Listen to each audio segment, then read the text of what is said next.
दुनिया एक तरफ कोरोना वायरस के कारण जो समस्या पैदा हुई है, जिंदगियां बचाने के लिए दुनिया जंग लड़ रही है।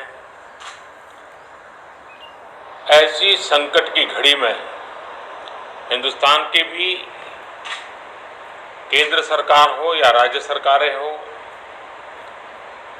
सभी डिपार्टमेंट और एक प्रकार से सभी नागरिक ये कोरोना वायरस की लड़ाई में पिछले 2-2.5 महीने से लगे हुए हैं। ऐसे समय साइक्लोन का इतना बड़ा संकट, और वो भी सुपर साइक्लोन, बहुत ही चिंता का विषय था। बंगाल जाते जाते वो उड़ीसा को भी कितना नुकसान कर पाएगा, ये हमेशा चिंता का विषय बना रहा। लेकिन जिस प्रकार से यहाँ पर व्यवस्थाएं इंस्टीट्यूशनलाइज हुई हैं, गांव तक नागरिकों को क्या करना है ऐसे संकट के समय, इसकी भली भांति जानकारी होने के कारण यहाँ जीवन बचाने में बहुत बड़ी सफलता मिली है।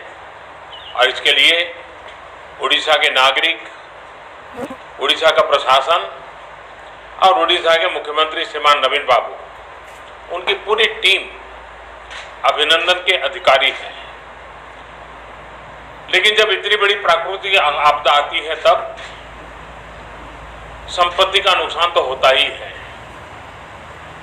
पश्चिम बंगाल की तुलना में उड़ीसा में उतना नुकसान नहीं हुआ है, लेकिन जाते जाते भी वो पूंछ पटक करके तो जाता ही है ऐसे प्रकार का संकट। और इसलिए हाउसिंग में, एग्रीकल्चर में, पावर में, कम्युनिकेशन में, इंफ्रास्ट्रक्चर में जो नुकसान हुआ है, तो मैंने आज पूरा डिटेल रिव्यू लिया है।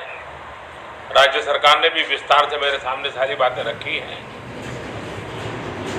यहाँ की सरकार की व्यवस्था की तरफ से बहुत ही जल्द उसका आकलन करके रिपोर्ट भारत सरकार को मिलेगी। भारत सरकार की टीम भी तत्काल यहाँ पहुँचेगी और पूरी परिस्थिति का रिव्यू कर करके लंबे समय के लिए रिलीफ हो, रिस्टोर करने की बात हो, रिहेबिलिटेशन की बात हो, इन सारी चीज़ों को प्राथमिकता देते हुए काम आगे बढ़ाया जाएगा। लेकिन तत्काल आवश्यकता को ध्यान में रखते हुए भारत सरकार की तरफ से 500 करोड़ रुपया एडवांस व्यवस्था के रूप में देने का हमने निर्णय किया है। और बाकी आवश्यकताएं एक बार कंप्लीट सर्वे होने के बाद, रिहेबिलिटेशन की पूरी योजना बनने के बाद भारत सरकार भी कंधे से कंधा मिला करके ओडिशा के विकास की यात्रा में और इस संकट की घड़ी से बाहर निकलने के काम में पूरी तरह मदद करेगा। बहुत बहुत धन्यवाद।